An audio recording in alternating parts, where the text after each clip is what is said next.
Mais uma live em nome do Senhor Jesus. Hoje quem vai ministrar sou eu, quem vai orar é a irmã Valéria. Mas antes, quero ler aqui um versículo, aí que fechou o celular. Salmos 103, 2, que fala assim: Bendize, ó minha alma, ao Senhor, e não te esqueça de nenhum dos seus benefícios. Às vezes, quando nós passamos lutas, a primeira coisa que nós fazemos é culpar a Deus. Lembre-se sempre dos livramentos que ele já deu para nós. Amém? Quero ler aqui Jó, livro de Jó, capítulo 2, versículos do 1 ao 9, que fala assim: Novamente houve um dia quando os filhos de Deus vieram apresentar-se diante do Senhor. Satanás veio também entre eles para apresentar-se diante do Senhor. E o Senhor disse a Satanás: Onde tu vens? E Satanás respondeu ao Senhor e disse: De ir para lá e para cá na terra, e de nela andar para cima e para baixo. E o Senhor disse a Satanás: Tu consideraste o meu servo Jó, que não há ninguém como ele na terra, homem perfeito e justo, que teme a Deus e se afasta do mal, e que ainda se apega à sua integridade, apesar de que me incitaste contra ele para destruí-lo sem causa? E Satanás respondeu ao Senhor e disse: Pele por pele. Sim, tudo que o homem tem, ele dará por sua vida. Porém, estende tua mão agora e toca-lhe os ossos e a carne, e ele te amaldiçoará diante de tua face. E o Senhor disse a Satanás: Eis que ele está na tua mão, mas poupa-lhe a vida. Então Satanás retirou-se da presença do Senhor e feriu Jó com úlceras malignas, desde a sola do seu pé até a sua coroa. E ele, tomando para si um caco, se raspava com ele, estando assentado entre as cinzas. Então disse sua esposa a ele: Ainda retém sua integridade? Amaldiçoa a Deus e morre. Eu vou repetir esse último versículo aqui. Então disse a sua esposa a ele: Ainda retens tua integridade? Amaldiçoa a Deus e morre. Amém, irmãos? Até aqui. Pai, eu te peço, Senhor, que me tome. Senhor, que não seja mais eu a falar, mas que seja o Senhor. Deus, eu te peço, Senhor, que a partir deste momento, todo o ouvido que está nesta live, todo o cérebro que está nessa live, todo o coração que está nessa live, seja rendido ao teu Santo Espírito, para que nós possamos entender o que tu queres de nós nesta noite. É que eu te peço e agradeço em nome de Jesus. Amém. Irmãos, hoje em dia, quem vai para a balada tem um esquenta de quinta-feira, né? O pessoal não emenda mais sexta, sábado e domingo, está começando às quintas, né? E hoje a gente vai fazer um esquenta do culto das irmãs, que vai ser agora no sábado às 5. A gente vai falar de um homem e depois eu quero lançar um olhar para a esposa dele. Sempre que a gente fala de Jó, a gente lembra do homem íntegro, do homem abençoado, que se desvia da aparência do mal, que perdeu tudo. E vai uma pergunta: o que aconteceu? Foi só com ele? Afetou apenas ele? Ele foi o único que perdeu 10 filhos, foi o único que de uma hora para outra perdeu terras, gado, ovelhas, escravos. É perante o fato de que não era costume na época casamento com separação de bens, né? A sua esposa ela também sofreu toda aquela desgraça que se abateu sobre a vida dele, né? Contudo, como se a gente se apegar ao versículo 9 que eu repeti duas vezes, né? Dessa mulher, que aliás a gente nem sabe o nome dela, né? E aí eu vou ler pela terceira vez. Então disse sua esposa a ele: Ainda retém sua integridade? Amaldiçoa a Deus e morre. Contudo, vocês já consideraram que fora Deus a mulher de Jó era essencial para as conquistas dele? Afinal, ela como ajudadora, ela estava sempre ao seu lado. E enquanto ele se dedicava aos negócios, ela se dedicava e se sacrificava para casa e para os filhos. Eu e a Sandra, agora nós temos 3 adultos, né, aqui em casa. E tem hora que a gente olha um para o outro e fala, meu Deus, onde a gente amarrou o nosso burro? Né? Agora imagine essa mulher com 10. Jó, ele sacrificava a Deus quando os filhos estavam fazendo festa entre eles. Né? Mas o dia a dia não era com ele. Não foi ele que ficou 10 gestações seguidas ou alternadas grávidas.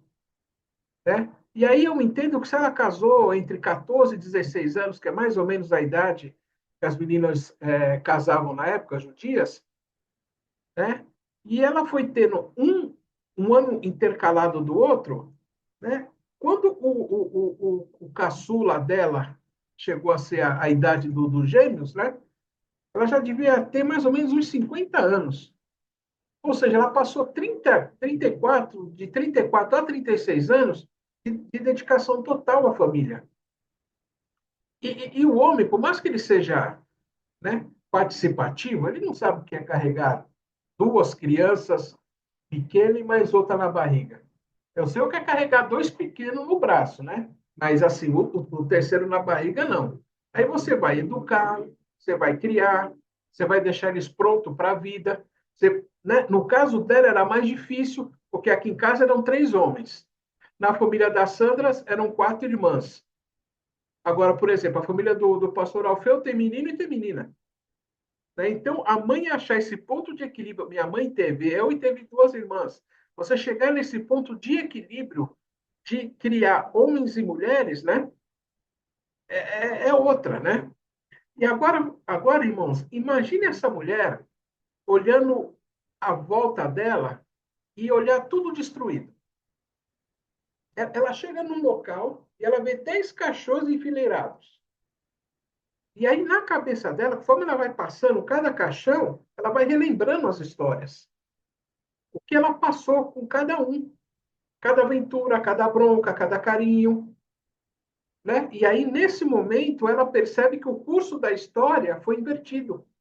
Porque o normal são os nossos filhos nos enterrarem.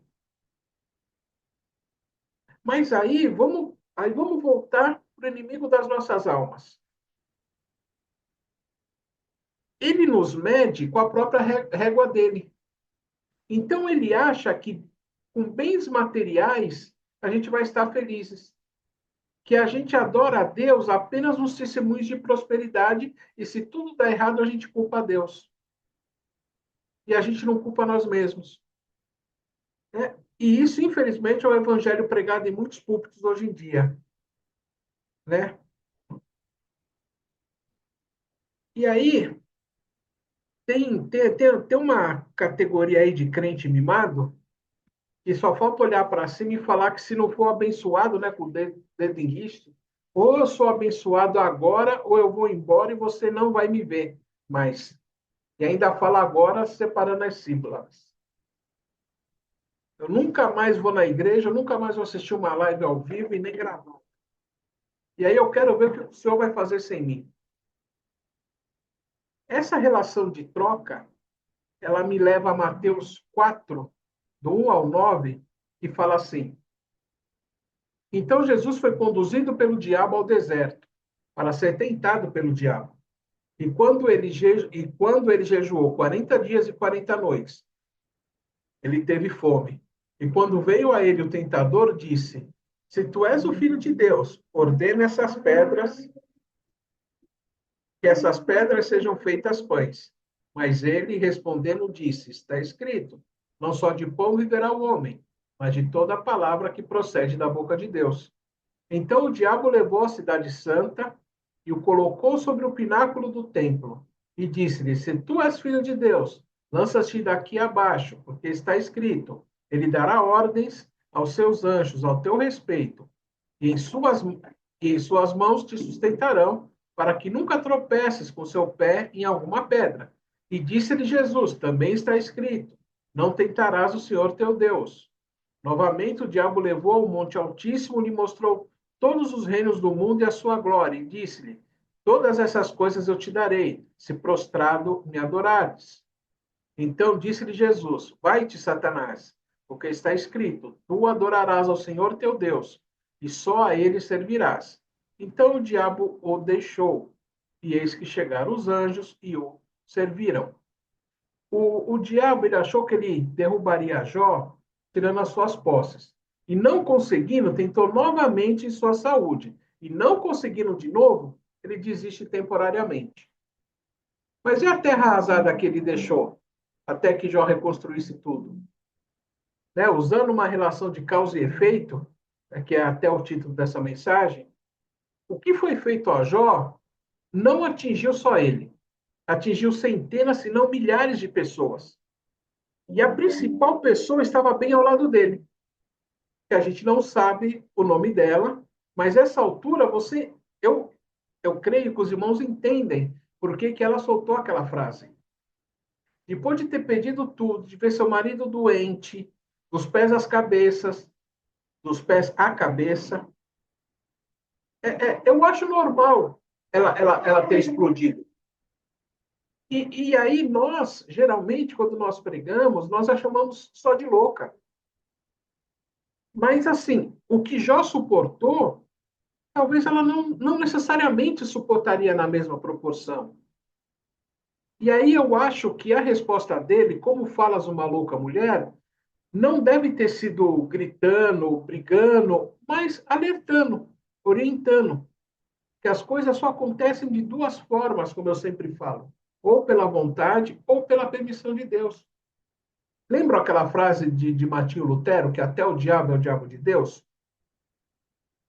Eu imagino aquela cena, os mais velhos que assistiam desenho, lembra de uma cena do Tom e Jerry, que tinha um cachorro que ia correndo atrás do Tom, aí ele parava um pouquinho perto, e a corda esticava, ele parava bem perto, ele ficava gritando, né? Latindo bem alto, saindo baba, assim, da boca dele, e o Tom parado. É assim com o diabo. Ele não consegue ir além do que Deus permite, né? E aí, veja bem, mesmo ela falando aquilo, ela não foi embora. Ela permaneceu ao lado de Jó, porque eu não vi nada no sentido de outra esposa, nem antes, nem durante, nem depois desses acontecimentos.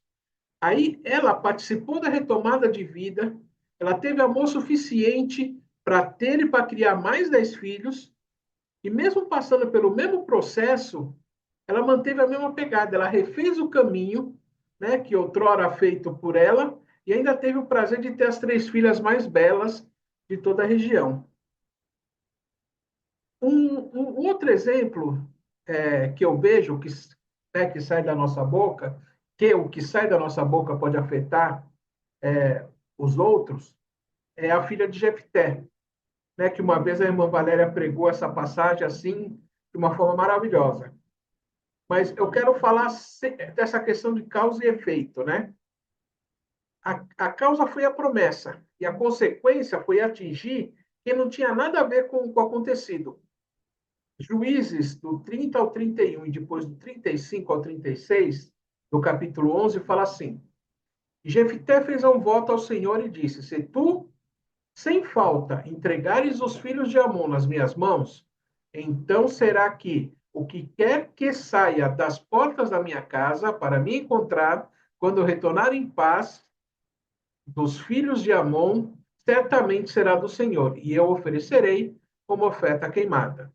Aí o 35. E sucedeu que, quando ele a viu, rasgou suas vestes e disse: Ai, filha minha, tu me colocastes muito para baixo, e tu és uma daquelas que me aflige, pois abri a minha boca para o Senhor, e não posso voltar atrás. E ela disse a ele: Meu pai, se tu abristes a boca para o Senhor, faz comigo segundo aquilo que procedeu da tua boca. Tanto mais que o Senhor fez vingança por ti contra os teus inimigos, os filhos de Amon. A história de Jefté também ela é interessante quando a gente fala essa questão de causa e efeito, porque ele era filho de uma prostituta, foi criado né, junto com a família do pai dele, mas só que ele foi expulso para ele não ter direito à herança.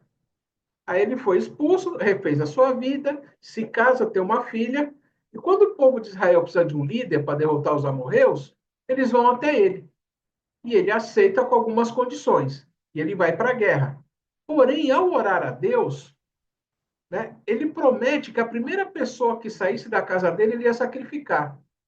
Aí eu não sei o que, que ele estava pensando que ia sair primeiro da casa dele. Se seria a sogra, se seria o cunhado. Não sei. Eu não sei o que, que ele pensou. Né? Mas, assim, na verdade, eu acho que ele queria causar, né? Como a gente fala hoje em dia, ele queria lacrar com Deus. E uma atitude como essa serve de alerta para a gente não fazer o voto que é considerado de tolo. Porque se a gente promete e não cumpre, somos os piores seres humanos que existem. Em Eclesiastes 5, do 1 ao 5, nós somos alertados sobre essa questão. E fala assim: guarda o teu pé quando entrares na casa de Deus, e esteja mais pronto a ouvir do que a oferecer o sacrifício de tolos, porque eles não sabem que fazem mal. Não te precipites com a tua boca, nem o teu coração se apresse a pronunciar qualquer coisa diante de Deus, porque Deus está no céu e tu estás sobre a terra. Portanto, que sejam poucas as tuas palavras, porque o sonho vem através da multidão de negócios, e a voz do tolo é conhecida pela multidão de palavras. Quando fizeres algum voto a Deus, não tarde em pagá-lo, porque ele não se agrada dos tolos. O que votares, paga-o. Melhor é que tu não prometas do que prometesses e não pagar. Voltando à filha de Jefité, ela compreendeu o que o pai propôs. A mulher de Jó, ela aceitou o que aconteceu com o marido, né? Pois, como eu disse acima, e friso novamente. Apesar do desabafo que ela fez, ela não saiu do lado dele. E nem Deus fez com ela o que fez com os amigos de Jó. Porque o castigo para quem blasfemar a Deus era o apedrejamento. E ela não sofreu nenhuma sanção de Deus. E aí, irmãos, você pode não estar entendendo as lutas que você está passando, a luta de quem você ama está passando, a luta de quem está à tua volta está passando. Só que, às vezes, o que a gente está passando e a gente está sentindo, a gente precisa olhar para o lado porque não somos só nós. Existem pessoas, a gente não tem no nosso ministério, na nossa comunidade, a gente não tem nenhum ermitão. Todos lá temos, pode não ir para a igreja, mas nós temos uma família, temos amigos, temos. E o que acontece com a gente, alguma decisão nossa, ou alguma decisão de Deus para com a nossa vida, vai influenciar também outras pessoas.